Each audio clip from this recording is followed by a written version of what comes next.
going from physics to engineering, from AI to robotics, and then from a PhD to a startup. There is a trend, and the trend seems to be...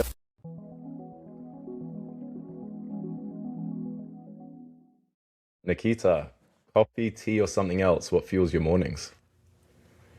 Most of the time, coffee. I do need a coffee in the morning to get going. To get going, yeah, I can relate to that.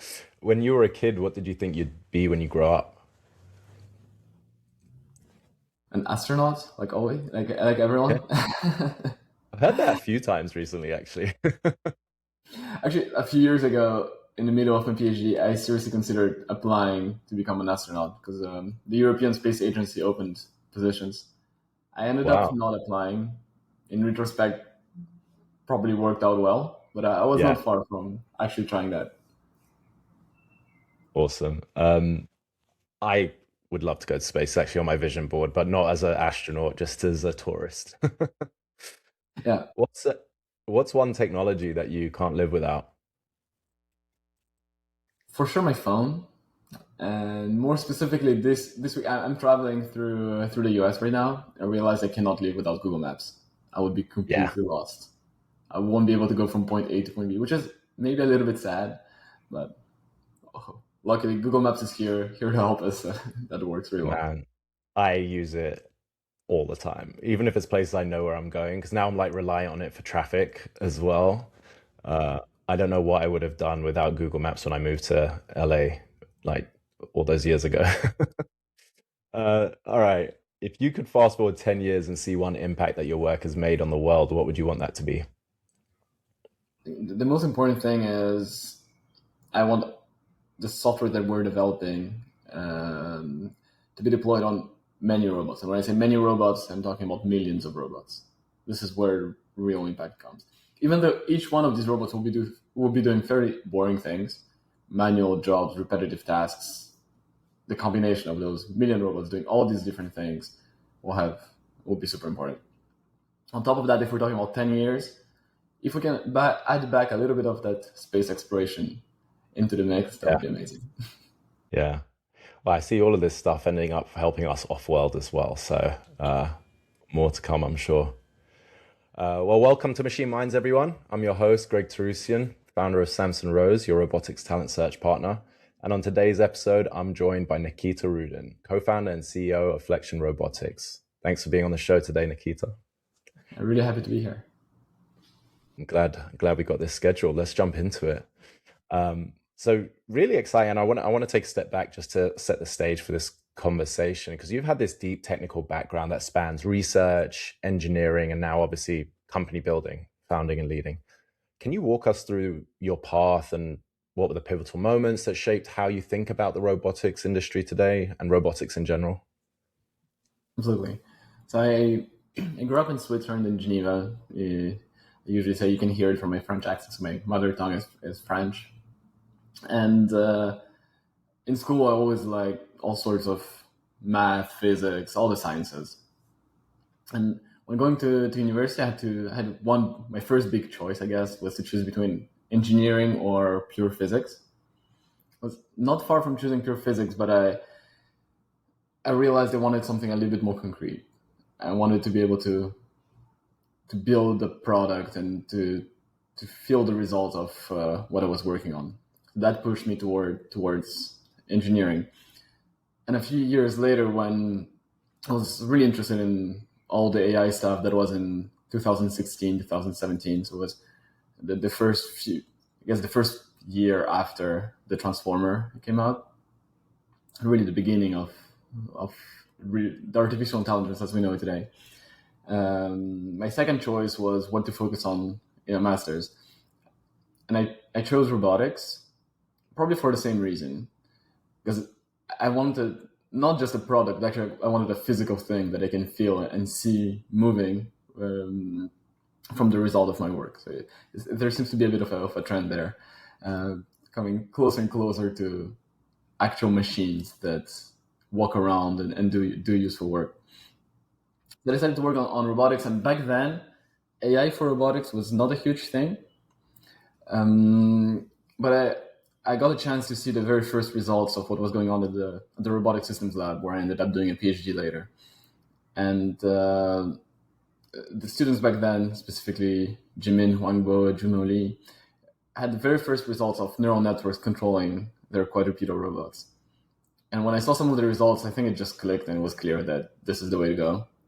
Everything else, everything we were taught in that master's degree, you can basically forget it and start from scratch and go all the AI route. And Cool. so I decided to do that as part of my master's, and then also stayed for a PhD, pushing those techniques as further and further. During my PhD, I had a double role, so I was also working at NVIDIA at the same time.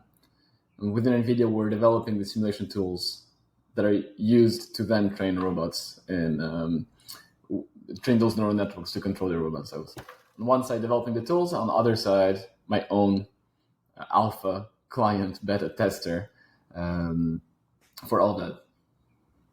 Very cool. Very cool. Wow.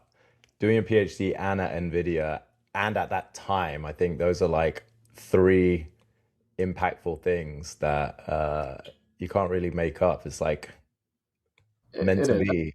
Yeah. Absolutely. I was, I guess, lucky to be in the right place at the right time. So when I started Yeah. working at NVIDIA, pretty much no one knew what NVIDIA was. No one thought we could control robots with neural networks.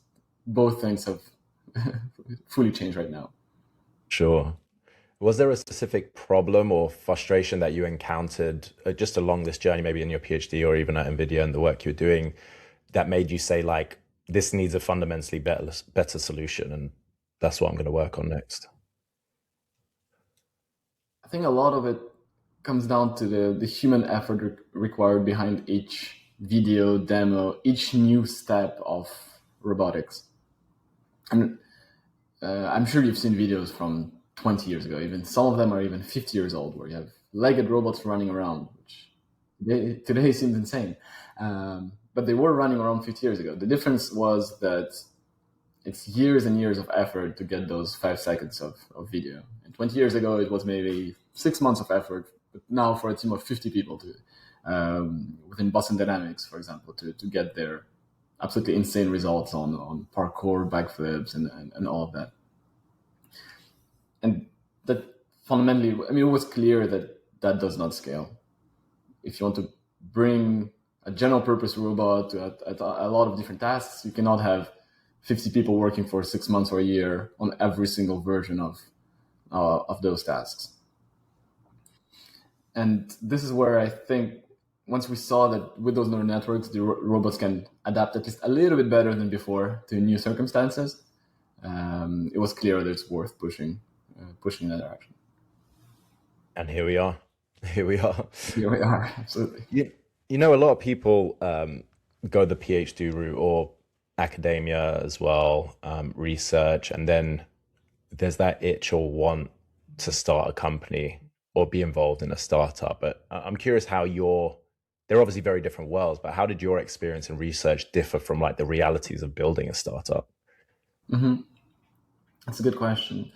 To be completely honest, I didn't have a fundamental need to start a startup 3, 4, 5 years ago. And it came progressively. I guess potentially with a little bit of that frustration, I got to see what the robotic world is made of, where it's going, and I thought it should go in a slightly different direction. And the easiest way to push an ecosystem in a new direction is start a company and prove your point. If you don't prove your point, you die and you move on to something else. If you do prove your point, well, everyone will listen. And how has the reality changed?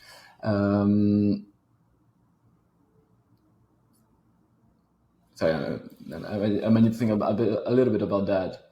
Yeah, I'm curious because I mean, take your time because it's, incentives and goals are very different when you're in research. Even if you're in research within a large company or within a commercial company, right? Your milestones, incentives, your goals are very different. And then when you flip that and you're now a founder or even working in a startup that has to get some sort of commercial traction or hit milestones for an investor or whatever it is. Like, it's such a, the reason I ask this is because I speak to founders a lot that, like yourself, have come from the research space. And I feel like that's super unique if you understand that world and how to translate that into the startup or how to manage that transition for someone. I'm just curious for you firsthand, was that like a natural shift? Did it like just come at the right time for you and it was, subconscious? Mhm. It is a very good question. I think my PhD experience was actually not that far from a startup experience. Really? Uh, Yeah. in some aspects, mostly because of the fact that we're more or less free to do whatever we want to do in our respective PhDs in the lab, as long as we delivered results, which is a big Have to show results. condition, Yeah. right? Yeah. Exactly. And we were doing demos. We're actually through my PhD I flew throughout the world with Mark Hooter. We're showing robots on stage from Asia to the US, in Europe, live. And which is fairly close to an investor demo Yeah. and they come to the True. office and things have to work. To have all these different pieces, I think the big difference is that within a PhD you're kind of expected to do everything yourself. While Okay. in a company, even in a small company, this is a CEO, you cannot do everything yourself. It's just impossible. Yeah. Yeah. I think that's also, sorry, go on.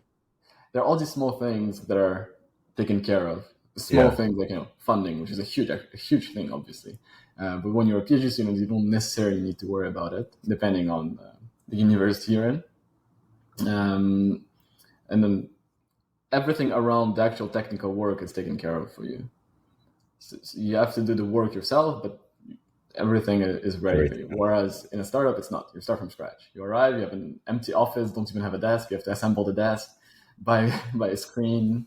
Yeah. Really from scratch. So true. So true. Yeah, I think that's a hard shift for a lot of people as well, doing all of that and then also delegation, right? When you get to the point where you're like, I'm limited as a CEO founder, there's only so much I can do. I need other people to support me and I have to empower them to do the job so I can do my part better. Absolutely. And that Yeah. was one big thing that I had to learn over the last 12 months is how to do that well. Yeah. Yeah. Well, I'm glad you are conscious of it and you learned it because a lot of people get stuck there. Well, now let's talk about the company. What was the original insight behind it and how has that vision kind of evolved since initial idea and inception to where you are today? The original insight was that back then there were already many robotic companies building humanoids or humanoid-like robots. Right now it's 10 times more, but already a year and a half ago, there were many doing that. And they were all targeting slightly different applications from industry, different versions of industry, or also home applications. And I guess the main insight is that they were all missing the exact same thing, which is reinforcement learning to control their robots. So even though they were all targeting all the different applications, the robots just could not do the task that they were required to do. And a big portion of those companies was going in a direction, and they're still going in a direction that we thought was not the one that's going to scale the fastest, which is collecting data through teleoperation. So you have you have humans teleoperating robots wearing either a VR headset, a motion capture suit, and doing that basically 24/7 for very specific tasks, which is interesting because suddenly the robot might be autonomous at very specific things, but to make it autonomous, now you have to spend months and months of human effort to get there. So it's not much better than the old way where you you're just coding every single motion of the robot. And yeah, the key insight for us was that reinforcement learning is the way to solve that. Awesome. Has that always been like an assumption that you had that turned out to be more right than you expected, or were there any things at the initial stage or direction or assumption that you had that turned out to be wrong and you had to quickly course correct? that specific assumption is a thread that I've been pushing for, not just myself, but people around me. We have been pushing it for quite some time. So when I was just starting my PhD, people were saying that reinforcement learning will never be able to make a quadruped walk. We've proven them Really? wrong. Yeah. Okay. Yeah. I think at the time when I started was people started changing their mind. I mean, I changed my mind on that early on. Oh, okay. But then the same people were saying, okay, it's fine for a quadruped. It will never work on a humanoid because a humanoid has 2 legs and it's too easy for it to fall. So obviously, this will never work. Well, fast forward a few years and no one even tries to do anything other than reinforcement learning on humanoids. Yeah. Today, the claim is, okay, it's fine for locomotion, but you'll never get complicated behaviors with the hands because, again, it's too complicated. We'll prove them wrong again. Yeah. Yeah. It's been done already. Proved them wrong before. That's awesome. How did you decide, like, this is the problem that I'm going to dedicate the next, I don't know how many decades of my life to? It's, again, a very good question. I don't have the perfect answer to that. I think it came fairly gradually. As I said, moving from physics to engineering, from AI to robotics, and then from a PhD, to a startup. I think there is a trend, and the trend seems to be around the idea of how can we have actual impact in the world. Yeah. Yeah. Maybe working on complicated physical problems in cosmology is amazing, but the impact is not as obvious. And I seem to be always pulled towards speed of impact. How do we get a lot of impact quickly? Yeah, I love that. And I mean that this is definitely the time to be doing it, right? Like we were talking about offline before, this unique time in robotics with so much happening, whether it's adoption or new products coming out, or even just the awareness in the world and people having the conversations and being open to seeing this new technology, like impact is going to follow so soon. So yeah. Absolutely. It's actually pretty hard to keep up.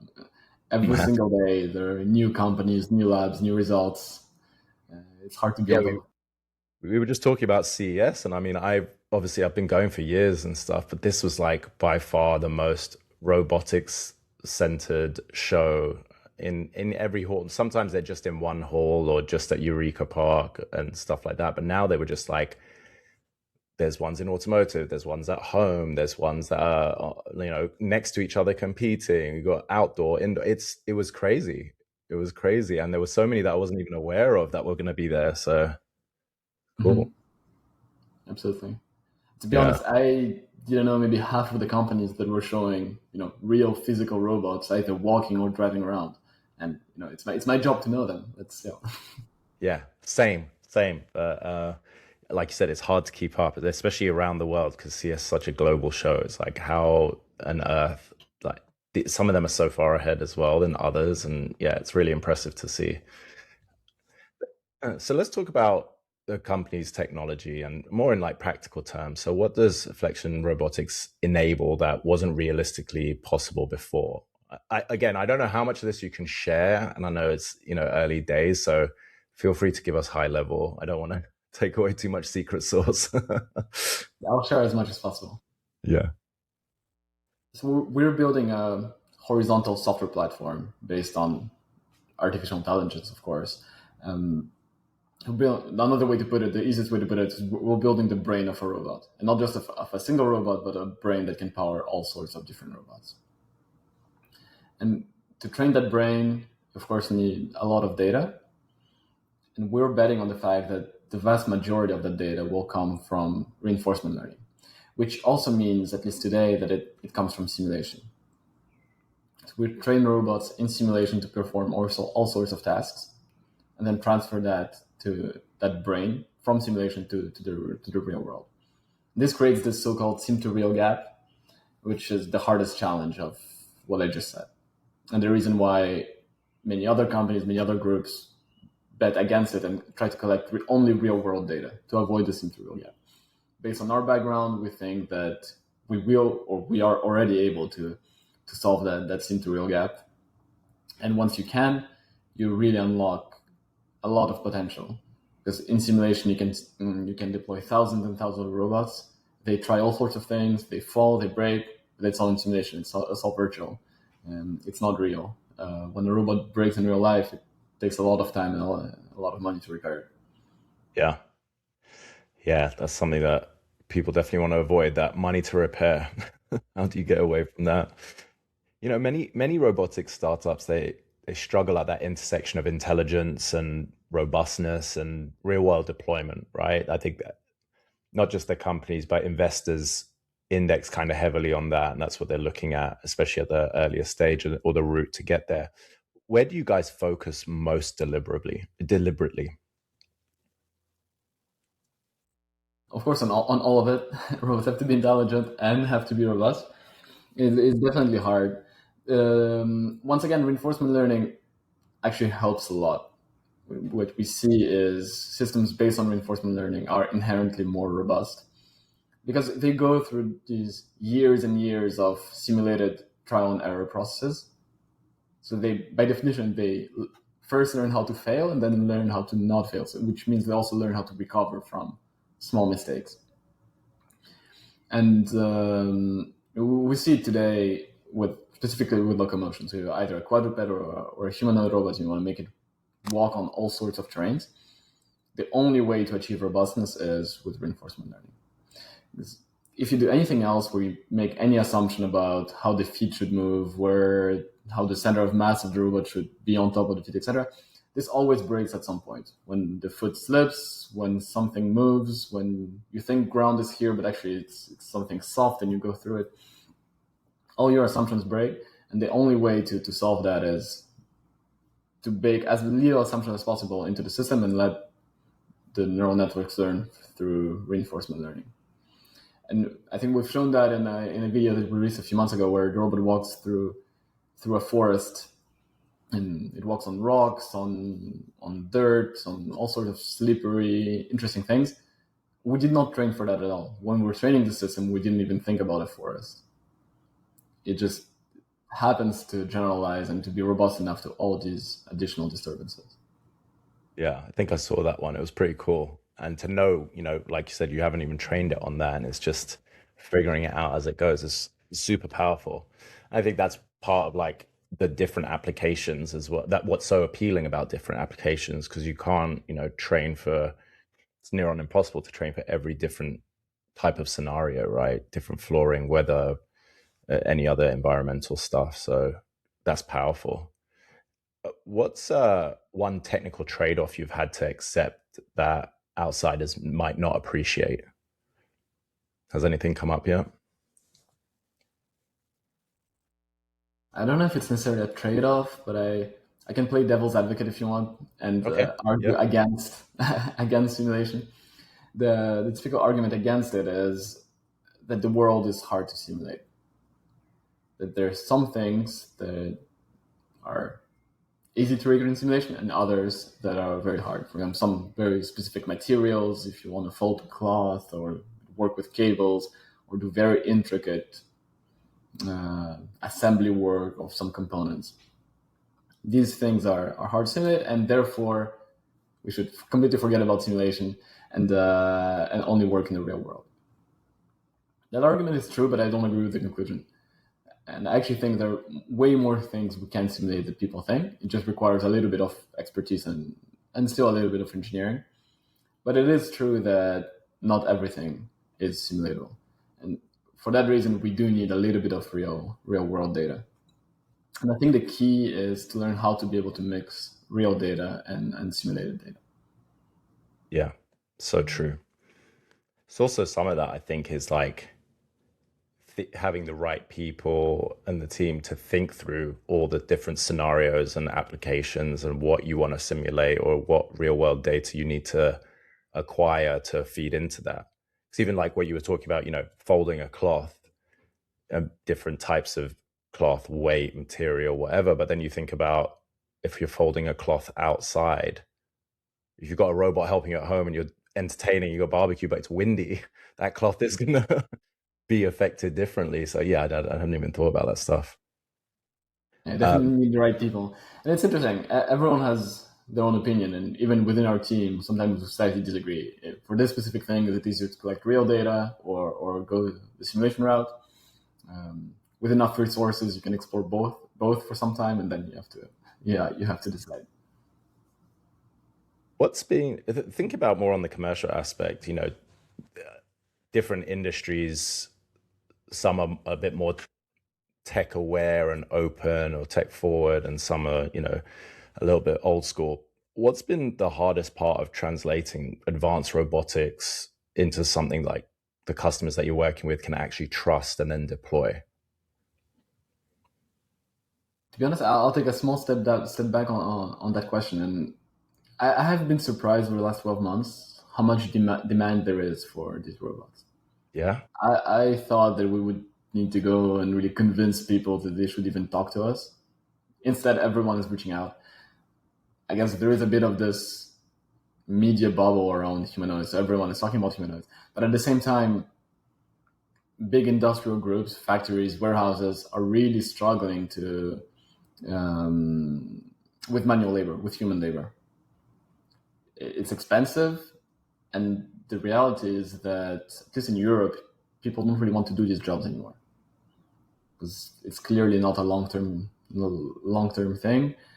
And I've seen some of these jobs, and it's really clear, unfortunately, why people don't want to do them. It's what I found really interesting is that a lot of the cognitive tasks have been automated. And this is what we see now with the ChatGPT or any other model.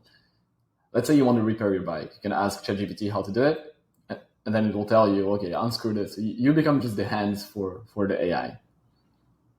And I think that world, if you push it further, where humans are just hands for the AI, is pretty sad. And we should change that. Instead, we should tell robots what to do and really focus just on more high level, again, cognitive things that humans enjoy typically. Yeah. Now, coming back to the commercial side, so this whole story seems surprisingly clear for everyone from very small to large enterprise. So everyone is extremely interested in humanoids or, again, other kind of general purpose robots. The reality today is that we have to say no to a lot of requests because we don't have the resources to engineer custom solutions for them.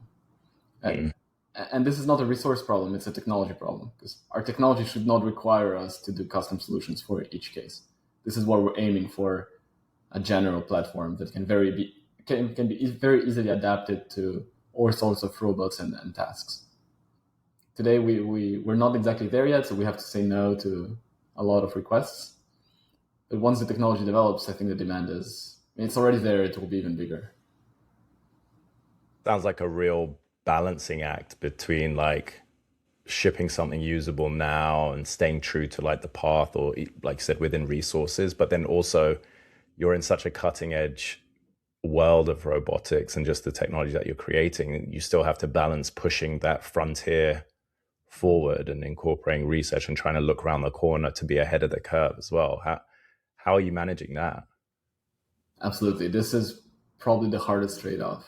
On one side, it's clear that you do need interactions with clients to understand the needs, the actual requirements, also to get the business model right, to develop the right kind of technology.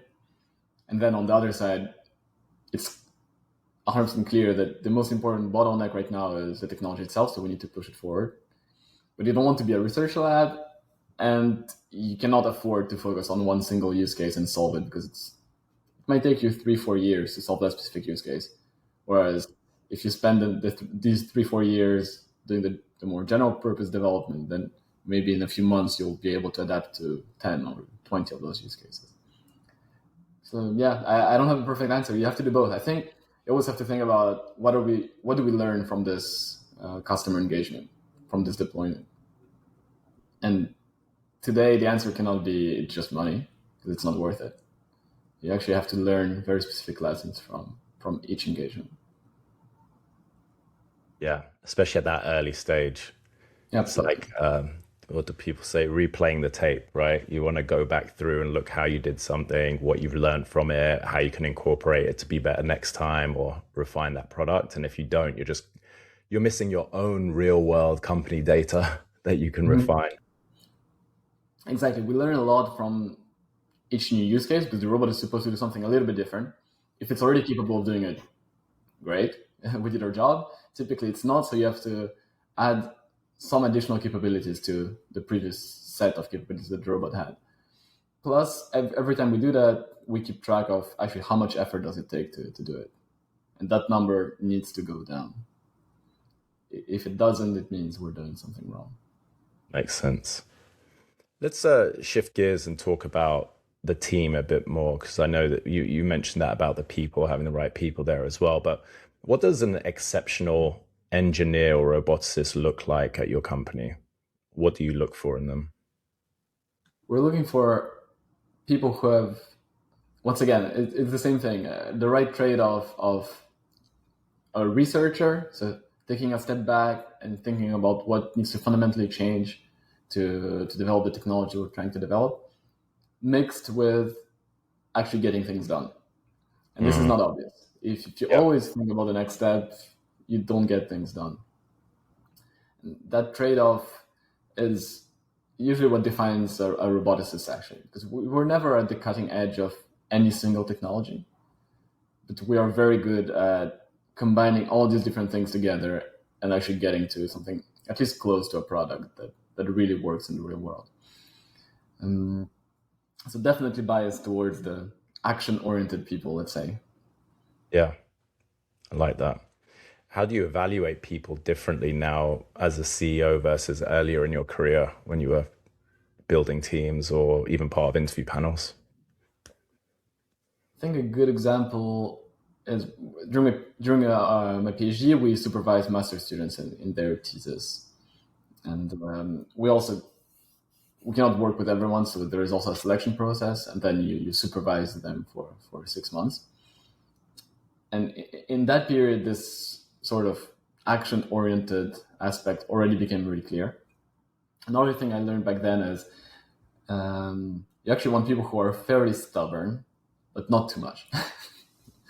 And to work at the intersection of AI and robotics, you have to be stubborn because you'll have an amazing idea, you will implement it, you will spend weeks doing everything right, and then it won't work.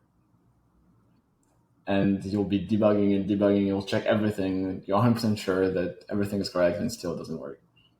And you need that additional stubbornness on top to say, like, no, I fundamentally think that it should work. I'm going to push even harder. And if you have the stubbornness combined with the right instinct, you do get new results. Now, I think as a CEO, the thing on top is that person is not going to be working alone anymore.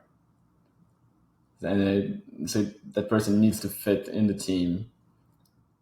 And sometimes even so that stubbornness can become a problem, right? Because if everyone has a very specific idea and everyone wants to work a very specific thing, then 30 people together won't achieve one single result. So a little bit less stubbornness and more openness to collaborate with people. Good point. It's a good call out, right? Yeah. And also advice for people looking, because especially at the early stage, you need that collaboration and communication, clear communication across teams, across even individuals. You can't just be like a lone ranger and off in your own silo. Excuse me. This is a lesson we had to learn, is that sometimes you have to say no to amazing lone rangers because they won't fit in the team. Yeah. And it's not worth creating problems for the whole team for a very specific talent of a single person. So true. So true. A lot of companies realize that and find out the hard way, but then there's also like leading with that no asshole rules or no brilliant assholes. Like you can be, yeah, I think that's it.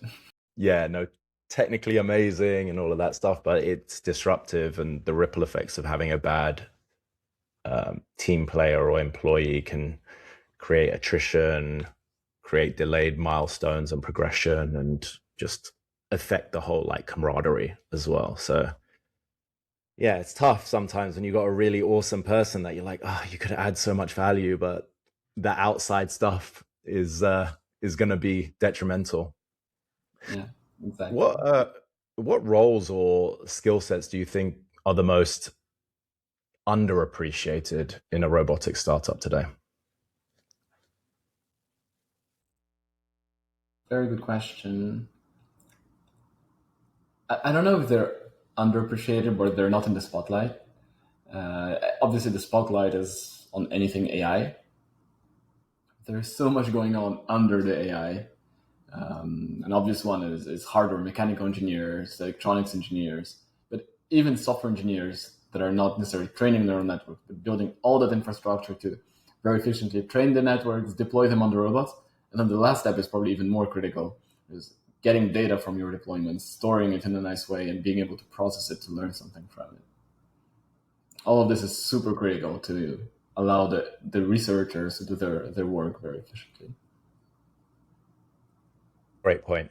You actually see it on the hardware side as well, right? Like if you're lean and you hire really good software engineers, machine learning engineers and stuff, you don't have someone doing the infrastructure, they end up spending part of their time setting all of that up.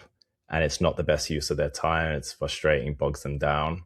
Same thing on the hardware side, right? If you want to hire like really good MEs and EEs, but then you don't have technicians, and then they've got to do some of that stuff as well. You see it get to that point where they're like, all right, frustration is too much. Time being spent here doesn't make sense. We need to hire those key roles. Yeah, I think that's it. I think that's how it works. As a startup, you cannot hire 100 people for every single role. You just have to constantly monitor that frustration. And when it reaches a certain threshold, you need to add more people to the team. Exactly. How has your leadership style changed since becoming a founder? I think at the beginning it was very tempting to do everything yourself. And it was very tempting for me to do that, to keep training those neural networks, to build all sorts of tools, etc. Luckily, I simply did not have time to do that anymore. So I had to learn that I have to trust people to do it instead of me, and the result is actually much better, because as a founder, if you're doing things yourself, well, then the whole company relies on the fact that you're doing that.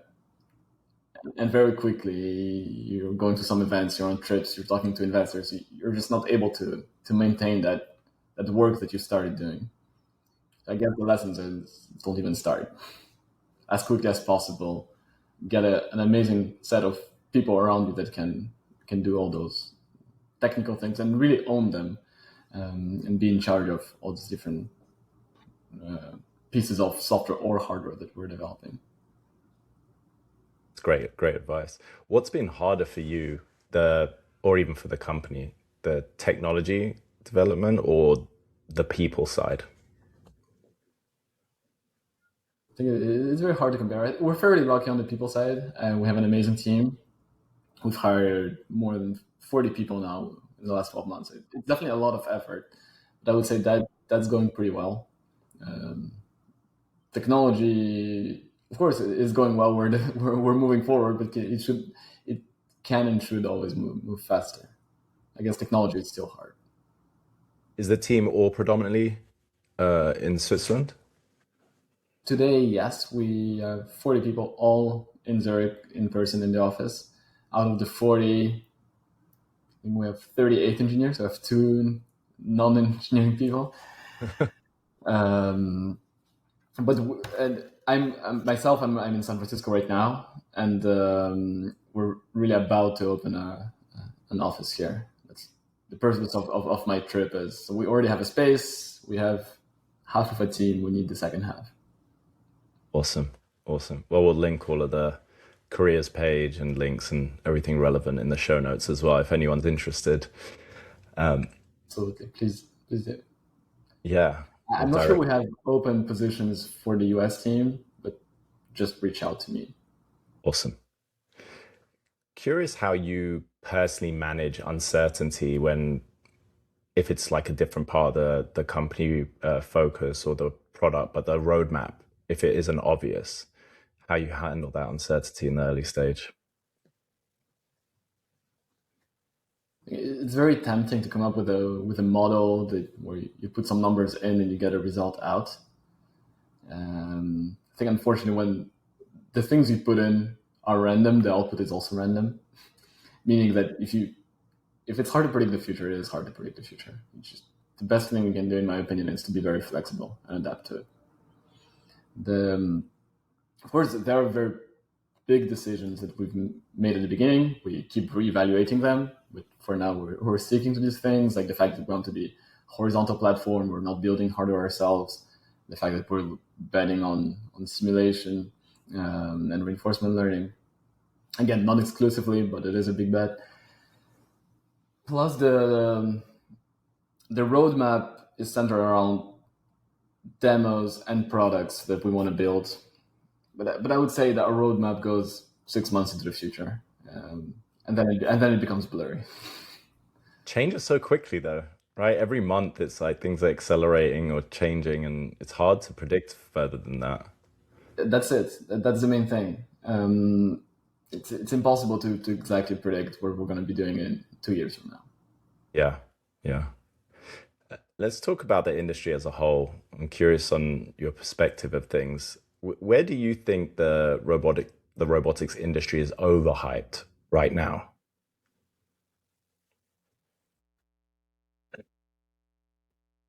I don't like the word overhyped because I think actually hype is a good thing. Hype means very intelligent people get a lot of money to work on very interesting problems. In general, it's a good thing. But it's dangerous if hype is combined with over promising. And I'm afraid right now as an ecosystem, we are over promising on what robots can do in people's homes in 2026. So there are multiple companies that have opened pre-orders for robots that will be in people's homes, doing all sorts of tasks, of chores. And I would love to be proven wrong, but I do not necessarily believe that that these robots will have a big impact in 2026. Yeah. Once again, the technology is just not there yet. That's fair. That's fair. I also like that perspective about hype as well. Yeah, I haven't heard that before. It's great to have very ambitious goals, but when you're saying very clear things like in 2026 we're going to deliver robots, like, well, then you better deliver. Yeah, it's true. It's true. It does. I've had this conversation a few times on the show, and the over-promising and under-delivering, or even from an investment standpoint, people who aren't hardware investors now getting involved because they are following that hype cycle and it's humanoids and etc.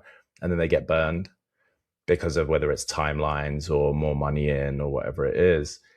The ripple effects of that just leave like a bad taste in their mouth, but then also a bad mark on the robotics industry. So I think it's a lot better to be conservative and truthful and manage those expectations properly, even from a consumer standpoint, right? Because if you put a pre-order in and it takes even longer to come, or you get the robot and it doesn't do what it's supposed to do, and it's a lot of money, either which way you look at it, it's not a good look. No, I absolutely agree. Yeah, yeah. Conversely, then, what's not getting enough attention but should be?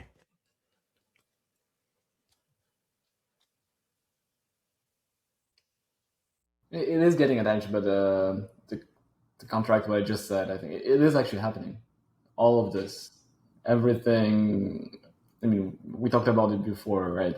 At CS, hardware is moving so fast. Software is obviously also moving extremely fast. Every single day, there are new results. So it is happening.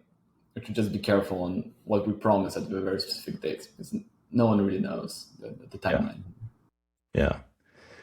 What advice would you give to founders who are entering the robotics industry today who maybe underestimate timelines and complexity? I personally, I tend to underestimate the number of people required to achieve a task. Yeah. Because especially coming from the PhD style where you kind of, you're a one person team, you can do everything yourself. So you think that, well, if you have two people, amazing, you can do two things from scratch. It Yeah. doesn't really work that way. A lot of effort has to go to actually build a team together and to make everyone work in the same direction. And the other part of it is in research, you work on a paper and then you move on. As a company, you actually have to build stronger foundations to be able to build on top of that. I guess my advice is you probably need more money and people than you think. Yeah. Plus, you'll have to learn about all sorts of things you didn't even know were concerns. Like anything related to legal, to how to employ people, how to have multiple companies talking to each other. At least researchers in labs have no idea how any of that works. But it's completely fair to learn about all of it. You just have to be willing and interested in that aspect as well. Interesting.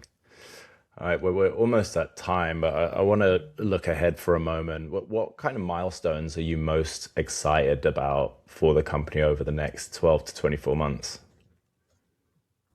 We're working on our next demo that would be closer to an actual use case than walking in forests. That should happen over the next few months, depending on when this airs. And from there, we'll have the basic building blocks needed to actually deploy robots in industrial settings. And we'll do a few of those deployments this year, before the end of the year.